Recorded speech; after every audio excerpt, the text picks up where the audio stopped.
الحمد لله نحمده ونستعينه ونستغفره ونعوذ بالله من شرور أنفسنا ومن سيئات أعمالنا من يهده الله فلا مضل له ومن يضلل فلا هادي له وأشهد أن لا إله إلا الله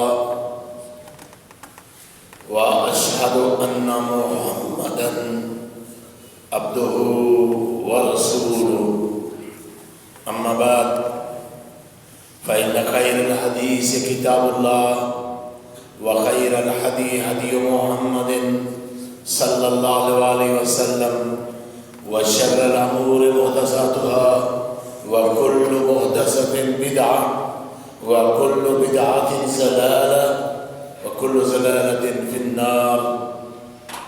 أما بعد فأعوذ بالله من الشيطان الرجيم بسم الله الرحمن الرحيم.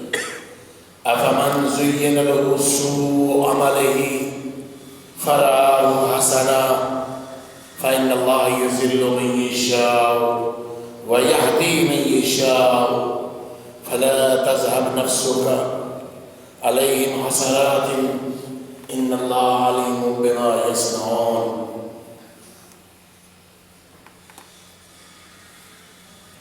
سب تعریفیں، بزرگییں، بڑائییں، عظمتیں اللہ احکم الحاکمین کے لیے ہیں جو وحدہ لا شریک ہے.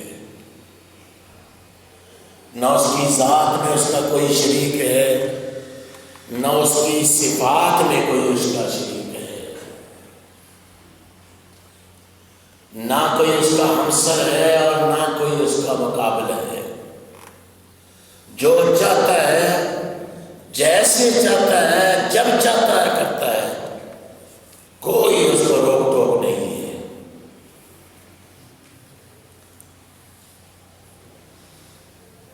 اس اللہ احکم الحاکمین نے انبیاء کو بھیجا اور انبیاء میں سے امام الانبیاء، سید الانبیاء، خاتم النبیین جناب رسول اللہ صلی اللہ علیہ وآلہ وسلم کو مبعوث فرمایا.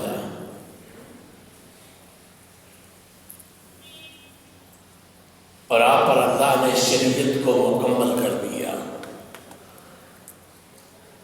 اب قیامت تک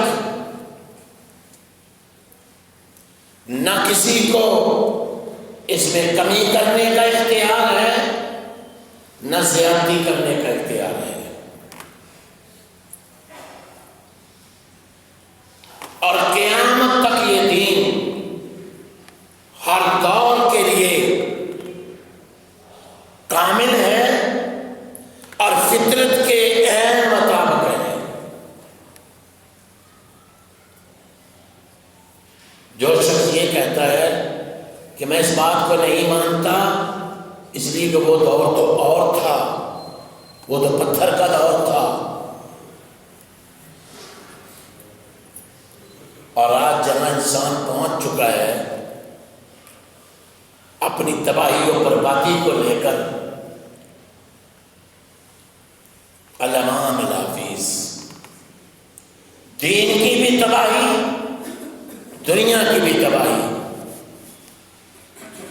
ظاہر تجدد ہے کہ ہر چیز جدید ہے،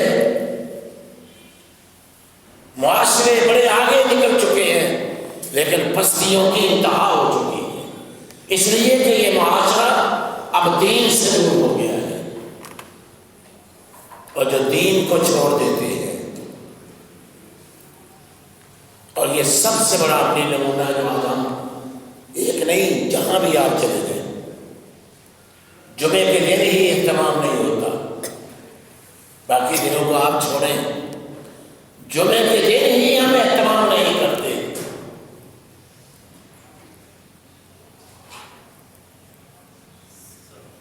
اس جمعے کے دن میں ہی ہم اہتمام نہیں کرتے کہ مسجد کو آباد کریں. آخر وقت میں کہتا جی چلو ٹھیک ہے جمعہ پکڑ لو کہیں نکل نہ جائے. کل ہی میں سن رہا تھا کہ کئی مولوی لگے ہوتے ہیں تقریر بے شک نہ بھی کرو جمعہ ہو جاتا ہے. خطبہ جمعے کا حصہ ہے.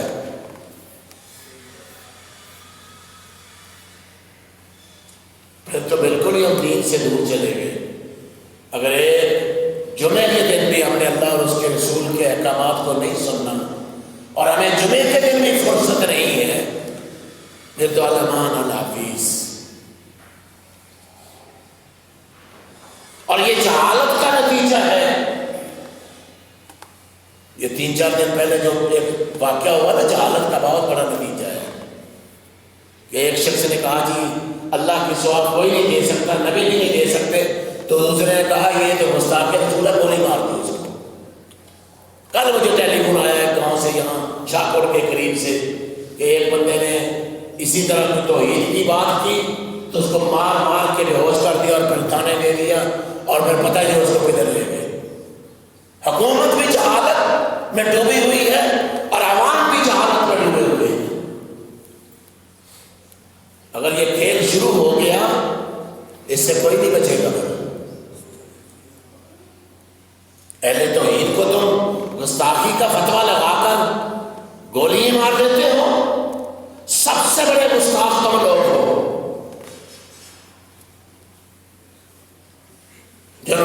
جن کو نہ اللہ کی پرواہ ہے نہ اللہ کے قرآن کی پرواہ ہے نہ محمد مصطفیٰ کی پرواہ ہے صلی اللہ علیہ وآلہ وسلم. اسی لیے جو آج میں نے آپ کے سامنے تلاوت کی ہے افمن زین لہ سوء عملہ فرآہ حسنا. کیا پس وہ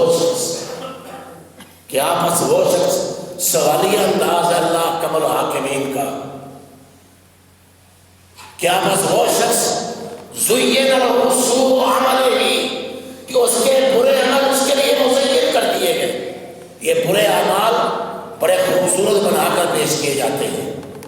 شیطان پیش کرتا ہے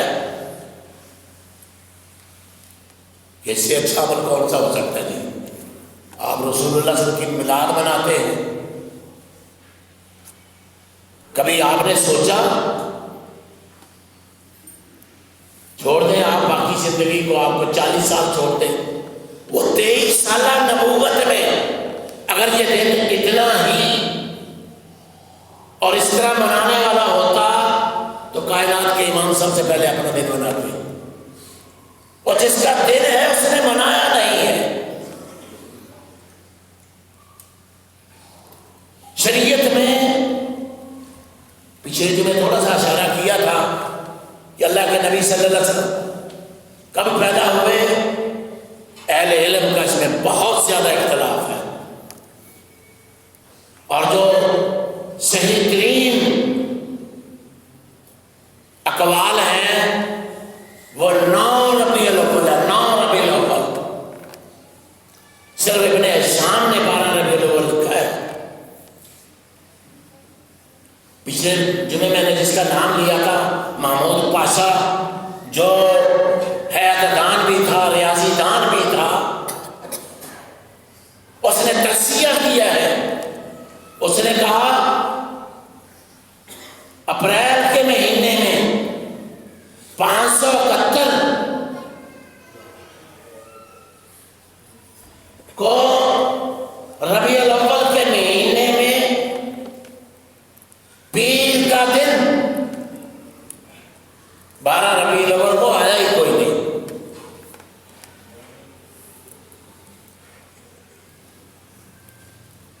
اس نے یہ تجزیہ کیا ہے. اسی لیے رحمت للعالمین سیرت جو ہے رحمت للعالمین اس نے بھی ابوالکلام آزاد نے بھی جو مشہور سیرت ہے شبلی نعمانی رحمت اللہ علیہ کی انہوں نے بھی مولانا مودودی نے بھی اپنی سیرت النبی میں اکثر اہل علم نے 9 تاریخیں لکھی ہیں. شاید آپ میں سے بہت سے لوگ ہوں گے جنہوں نے اپنی زندگی میں دیکھا ہوگا کہ پاکستان میں لوگ 12 وفات مناتے تھے. کبھی کسی نے عید میلاد النبی نہیں منایا تھا. پچھلے جمعے میں نے تذکرہ کیا تھا کہ اللہ کے پیغمبر صلی اللہ علیہ وسلم نے فرمایا جب آپ مدینہ منورہ تشریف لائے تو مدینہ والے 2 دنوں میں کھیل کود کرتے تھے. فرمایا معاذ یہ کیا دینے کے لیے کھیل کود کر رہے ہیں؟ فرمایا یا رسول اللہ جاہلیت میں ہم کھیل کود کرتے ہیں دنوں میں، اور اب بھی ہم اسی طریقے سے مناتے ہیں. آپ نے کہا ابدلکم اللہ، اللہ نے تمہارے ان 2 دنوں کے بدلے میں 2 دن تمہیں عطا کر دیے ہیں، عید الاضحیٰ و عید الفطر. شریعت کو نہیں دیکھتے ہم، اپنی خواہشات کو دیکھتے ہیں. اسی کا ذکر اللہ نے قرآن میں کیا ہے. افمن زین لہ سوء عملہ فرآہ حسنا،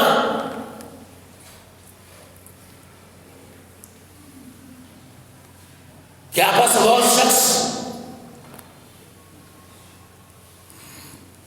اس کے لیے اس کے برے اعمال کون سے ہوتے بھائی؟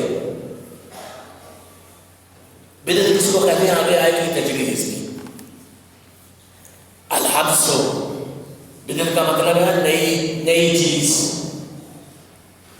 نئی رسم. بدعت کا معنی جھگڑا بھی ہے، بدعت کا معنی شرارت بھی ہے، بدعت کا معنی دین میں نیا کام بھی ہے، نیا طریقہ بھی ہے.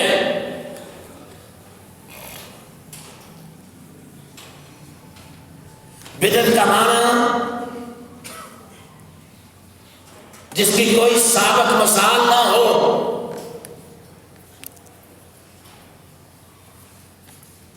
بدعت کا معنی شرعی جو ہے جس کی کتاب و سنت میں اصل نہ ہو. ایسی چیز کا اظہار جو اللہ کے پیغمبر نبی رحمت جناب رسول اللہ صلی اللہ علیہ وسلم کے زمانے میں نہ ہو اور نہ صحابہ کے زمانے میں ہو، اس کو بدعت کہتے ہیں. اور اسی کے بارے میں رسول اللہ صلی اللہ علیہ وسلم نے فرمایا تھا کل بدعۃ ضلالہ، کوئی حسنہ نہیں ہے، کوئی سیئہ نہیں ہے. اگر سیئہ اور حسنہ بدعتیں جاری کرنی شروع کر دیں تو پھر محمد رسول اللہ نعوذ باللہ خاتم النبی نہیں ہو سکتے. ہمارا ایمان اور عقیدہ ہے کہ اللہ کے پیغمبر صلی اللہ علیہ وسلم خاتم النبی ہی ہے. اور اللہ نے قرآن میں یہ اعلان فرما دیا ہے الیوم اکملت لکم دینکم واتممت علیکم نعمتی ورضیت لکم الاسلام دینا. آج دین مکمل ہو گیا ہے اور میں نے اپنی نعمت مکمل کر دی ہے اور دین اسلام پر میں تم سے راضی ہو گیا ہوں. اللہ راضی ہو گیا، ہم کہتے ہیں اللہ بھول گیا، پیغمبر بھی بھول گئے.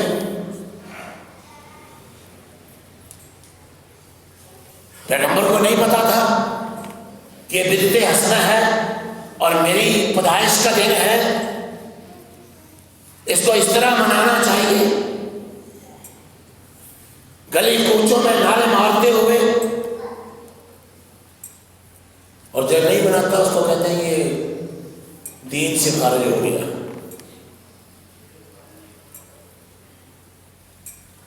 کبھی گریبان میں جان لیا کرو، کبھی غور و فکر کر لیا کرو. اللہ نے قرآن میں ان چیزوں کے رد کے لیے پے در پے آیات نازل فرمائی. فرآہ حسنا افمن زین لہ سوء عملہ فرآہ حسنا، اس کو اچھا سمجھتا ہے. برا عمل ہونا جس سب کو پتا ہے برا ہے، پھر کرتا ہے تو بندہ گناہگار ہوتا ہے اور اس کو پشیمانی بھی رہتی ہے. انسانی ڈانٹے سے گناہ ہو جاتے ہیں انسان سے، توبہ اللہ بھی کرتا ہے، اللہ سے معافی بھی مانگتا ہے.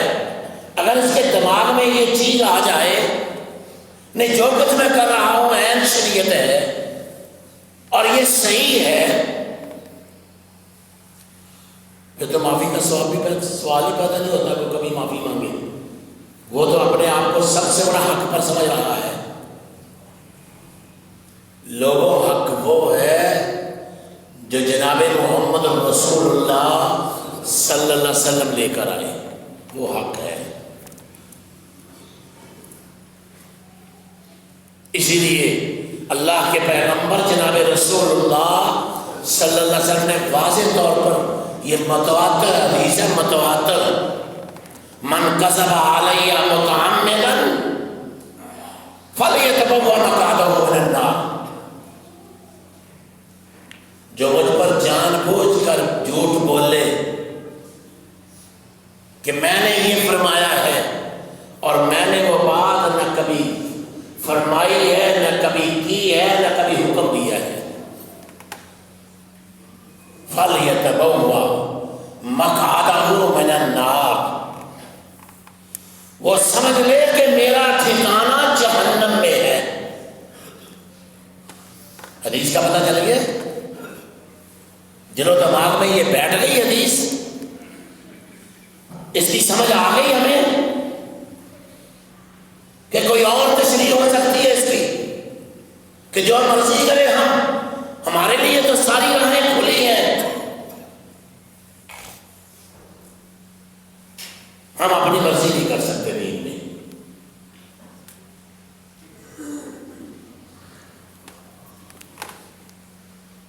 میں نے پچھلے جمعے بھی کہا تھا، اللہ اکبر الحاکمین فرماتے ہیں اے محمد صلی اللہ علیہ وسلم سے کہہ دیجئے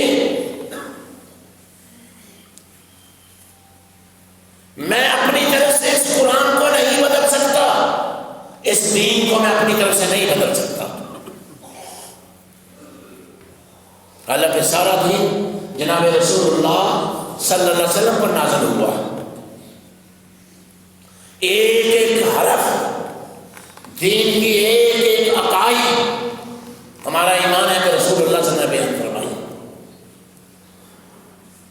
سمجھنے والوں سمجھو کہ دین ہے کیا، ہم مسلمان کیوں ہیں، دنیا سے ہمارے اختلافات کیا ہیں.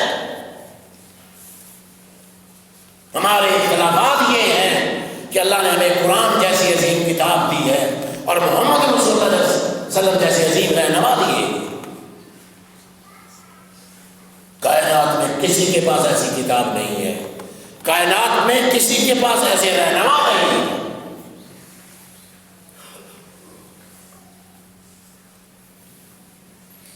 تو میں نے عرض کی یہ نئی چیزیں جو بڑی دیر سے چل رہی ہیں، پتہ بھی نہیں ہے لوگوں کو کہ رسول اللہ کی گستاخی کیا ہے. رسول اللہ صلی اللہ علیہ وسلم کی گستاخی یہ ہے کہ اللہ کے پیغمبر جناب رسول اللہ صلی اللہ علیہ وسلم کے دین میں کوئی نئی چیز پیدا کر دی جائے، اپنی مرضی اپنی خواہشات کے مطابق اس کو بدل دیا جائے. حدیث آئے گی آگے کہ اللہ کے پیغمبر صلی اللہ علیہ وسلم نے فرمایا میری امت، غور سے سنو اس حدیث کو، میری امت قیامت کے دن جب میں حوض کوثر پر کھڑا ہوں گا تو پاؤں ان کے وضو کے آزاد چمک رہے ہوں گے، ان کے وضو کے آزاد چمک رہے ہوں گے اور میں حوض کوثر پر کھڑا ہوں گا. لوگوں کو پانی پلا رہا ہوں گا اور یہ اتنا متبرک پانی ہے، من شرب منی شربتن، جس نے مجھ سے ایک گھونٹ پی لیا، ایک گھونٹ،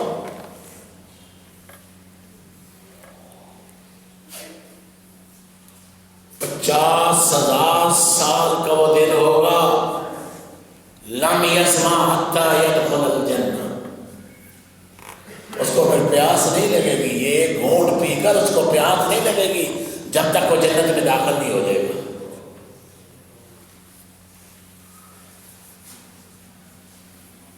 ایک گروہ ہوگا جس کو زنجیروں میں جکڑ کر فرشتے جہنم کی طرف کھینچ کر لے جا رہے ہوں گے، اور میں کہوں گا امتی امتی، اصحابی اصحابی، یہ تو میری امت ہے، یہ تو میری امت ہے، یہ میرے ساتھی ہیں، یہ میرے ساتھی ہیں۔ ہم کہتے ہیں اللہ ان کو بھی غارت کرے جو صحابی صحابی یہ سمجھتے کہ صحابہ رسول ہے، نعوذ باللہ من ذالک۔ صحابی مراد نہیں ہے، اللہ تعالیٰ ہمیں معاف فرمائے، ان سے عظیم لوگ اس کائنات میں کبھی پیدا نہیں ہوں گے، نہ تھے نہ پہلے تھے، نہ اس وقت تھے، نہ ہوں گے۔ اس سے مراد امت کے وہ لوگ ہیں۔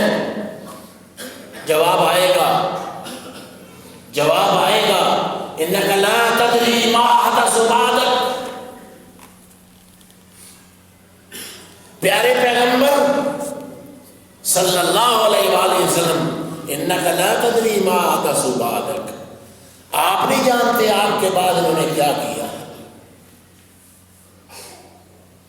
اپنی مرضی کرتے رہے، دین میں نئے نئے کام پیدا کرتے رہے، اور پھر اس کو شریعت بناتے رہے، بس نہیں کی، صرف اپنی خواہشات کو پورا نہیں کیا، اس کو دین بھی سمجھتے رہے۔ کل بدعۃ ضلالہ وکل ضلالۃ فی النار، من احدث فی امرنا ھذا ما لیس منہ فہو رد، من عمل عملا لیس علیہ امرنا فہو رد، جس نے وہ عمل کیا فرمایا جو میں نے نہیں کیا۔ یہ حدیث جو ہے صحیح بخاری اور صحیح مسلم کی ہیں، اور یہ مہر ہے، مہر آپ نے مہر ثبت کر دی ہے، قانون بنا دیا ہے، ضابطہ دے دیا ہے، امت کو ایک واضح راستہ بتا دیا ہے۔ ایک حدیث میں آتا ہے کہ اللہ کے پیغمبر جناب رسول اللہ صلی اللہ علیہ وسلم نے ہمارے لیے ایک لکیر کھینچی، خط لنا رسول اللہ صلی اللہ علیہ وسلم خطا فقال هذا سبیلی، آپ نے ایک خط کھینچا اور پھر یہ کہا یہ میرا راستہ ہے، ثم خط خطوطا، پھر آپ نے کئی اور خطوں میں جو اس کے ارد گرد کھینچے، اور فرمایا اس ہر ایک راستے پر شیطان کھڑا ہے، یہ شیطان کے راستے ہیں، نکلتے وہیں سے ہیں لیکن ٹیڑھے ہیں، خط مستقیم جناب رسول اللہ صلی اللہ علیہ وسلم کا طریقہ ہے۔ اور باقی فرمایا سارے ٹیڑھے جو راستے ہیں اس پر شیطان بیٹھا ہوا ہے۔ پھر آپ نے اس آیت کی تلاوت فرمائی، اللہ اکبر، ان ھذا صراطی مستقیم فاتبعوہ ولا تتبعوا السبل، ان ھذا صراطی مستقیما فاتبعوہ ولا تتبعوا السبل فتفرق بکم، ذالکم وصاکم بہ لعلکم تتقون۔ اللہ نے کیسا جامع قرآن بیان کیا ہے، فرمایا یہ سیدھا راستہ میرا راستہ ہے، اے پیغمبر فرما دیجیے قل ان ھذا صراطی مستقیما فاتبعوہ، یہ جو سیدھا خط کھینچا نا یہ میرا راستہ ہے۔ آپ نے باقاعدہ پھر اس آیت کی تلاوت بھی فرمائی، وَلَا تَتَّبِعُوا السُّبُلَ، راستوں کی پیروی نہ کرو۔ ہمارا ایمان اور عقیدہ ہے کہ یہ خط مستقیم اللہ کا قرآن ہے اور جناب محمد رسول اللہ کا فرمان ہے۔ پھر یہ نہ کہو یہ بدعت حسنہ ہے اور یہ بدعت سیئہ ہے۔ کل بدعت ضلالہ وکل ضلالۃ فی النار۔ آپ نے ہر خطبے میں اس کی تلاوت بھی فرمائی، ہر بدعت گمراہی ہے اور ہر گمراہی جہنم کی طرف لے جانے والی ہے۔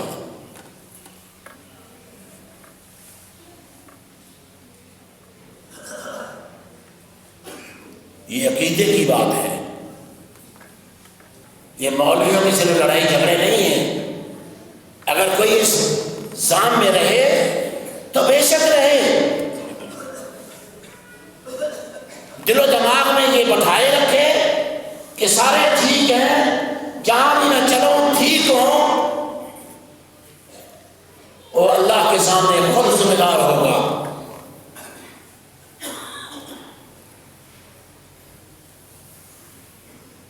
ہمارا یہ عقیدہ ہے کہ کوئی بھی ہو قائل من کان، جو اللہ کے قرآن کی مخالفت کرتا ہے، حدیث آ جانے کے بعد جناب محمد رسول اللہ صلی اللہ علیہ وسلم کی حدیث کی مخالفت کر کے اپنی مرضی کرتا ہے، وہ گمراہ شخص ہے۔ مسلمان اصل میں اتباع یہی ہے، قُلْ إِن كُنتُمْ تُحِبُّونَ اللَّهَ فَاتَّبِعُونِي يُحْبِبْكُمُ اللَّهُ۔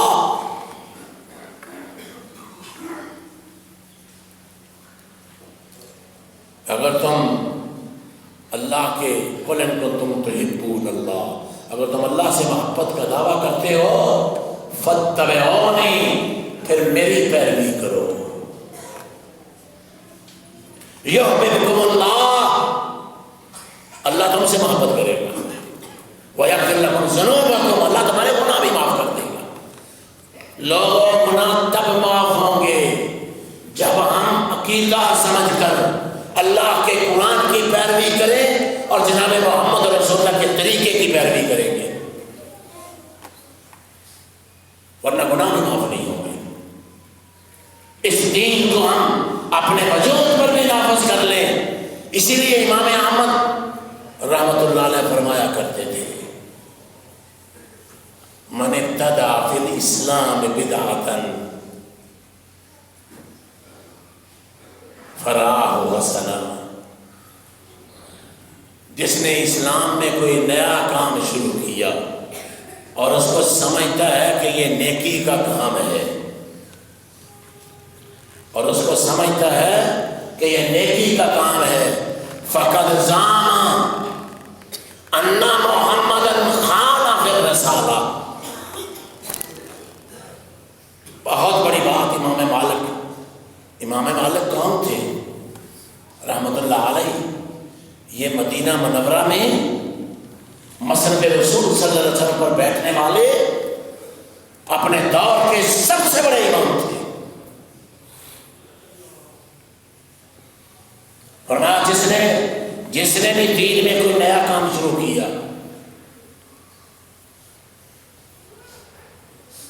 اور اس نے سمجھا اور فرمایا فرآہ حسنا، پھر شروع کر کے کہتا ہے یہ بڑا اچھا کام ہے، تم بھی کرو، سارے کرو،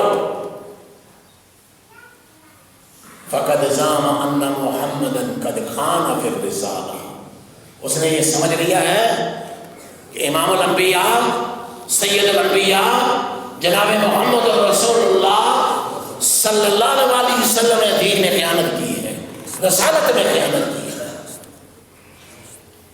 اور اللہ قرآن میں کہتا ہے یا ایھا الرسول بلغ ما انزل الیک من ربک فإن لم تفعل لم تفعل فما بلغت رسالته. اللہ دو انداز میں ہر ایک کو تنبیہ کر دیتا ہے. کائنات والوں کو بھی اللہ تنبیہ کرتا ہے اور اپنے پیغمبر کو بھی تنبیہ کرتا ہے. یا ایھا الرسول بلغ ما انزل الیک من ربک، تیرے رب کی طرف سے جو آتا ہے اس کو لوگوں تک پہنچا دیجیے. فإن لم تفعل فما بلغت رسالته.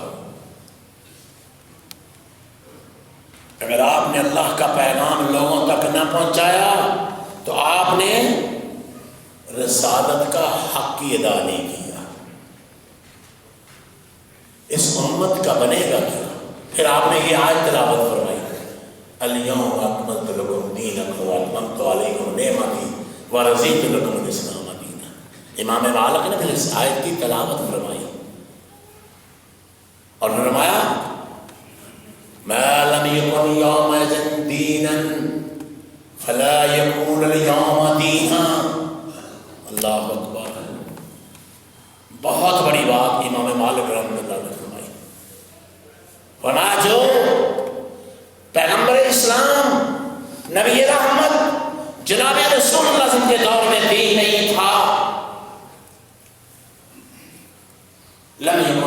لم یکن یوم دینا، آج بھی وہ دین نہیں ہے اور قیامت تک نہیں ہوگا. اور اللہ کے پیغمبر صلی اللہ علیہ وسلم نے کئی احادیث میں اس کی یوں وضاحت بھی فرمائی، لَيَأْتِيَنَّ عَلَىٰ أُمَّتِي مَا أَتَىٰ عَلَىٰ بَنِي إِسْرَائِيلَ حَزْوَ النَّعْلِ بِالنَّعْلِ.